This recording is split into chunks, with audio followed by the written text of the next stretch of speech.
King of the coming kingdom, how Jesus/Emmanuel became God. For unto us a child is born, unto us a son is given, and the government shall be upon his shoulder, and his name shall be called Wonderful Counselor, the Mighty God, the Everlasting Father, the Prince of Peace. And Jesus came and spake unto them, saying, All power is given unto me in heaven and in earth.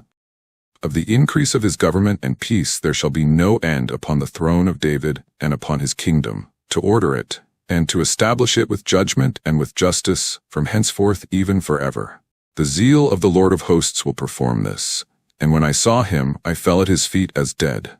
And he laid his right hand upon me, saying unto me, Fear not, I am the first and the last. I am he that liveth and was dead. And behold, I am alive for evermore. Amen. And have the keys of hell and of death. And behold, I come quickly, and my reward is with me, to give every man according as his work shall be. I am Alpha and Omega, the beginning and the end, the first and the last. Blessed are they that do his commandments, that they may have right to the tree of life, and may enter in through the gates into the city.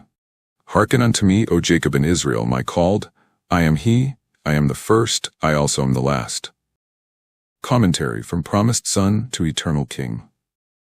The narrative begins with a paradox of nature and divinity, for unto us a child is born.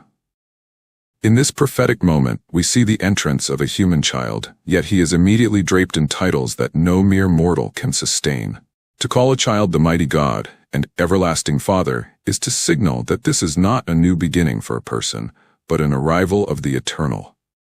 This government, placed upon his shoulder, is not a temporary political rule, but a cosmic authority that connects the earthly throne of David to the very foundations of the universe.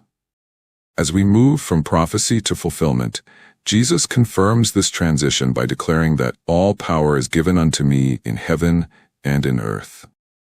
This is the moment where the Son given in Isaiah becomes the Lord of the New Testament. He is no longer confined by the limitations of time or space. He is the bridge between the physical world and the spiritual realm. The weight of this divinity is most clearly seen in the visions of the Revelation. When John sees him, he falls as dead, overwhelmed by the sheer magnitude of Christ's presence. Here, Jesus uses the ultimate signature of Godhood. I am Alpha and Omega, the beginning and the end.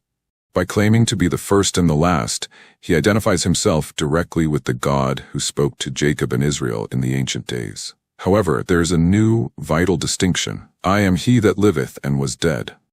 This death is the turning point of the entire story. It is the mechanism that unlocks the keys of hell and of death, and crucially, it is what breaks the seal of the promise to allow the rest of the world inside. The universal inclusion, the name given to the Gentiles. The climax of this message is found in the expansion of Christ's kingdom. While the prophecy was rooted in the heritage of Jacob and Israel, the resurrected Christ makes it clear that his name is a banner for all people. As noted in Acts 9:15, the appointment of Paul as a chosen vessel was a divine pivot. The message was no longer a closed circle. It was to be borne before the Gentiles and kings. Because Christ conquered death, the tree of life and the gates into the city are no longer restricted by genealogy. The King of the coming kingdom is not just the King of the Jews, but the mighty God of the Gentile born after his death. Whether one is of the lineage of Israel or a Gentile from a distant shore, the invitation remains the same, to do his commandments and enter through the gates. The zeal of the Lord of hosts has performed this, ensuring that the increase of his government and peace, now offered to every nation on earth, shall have no end.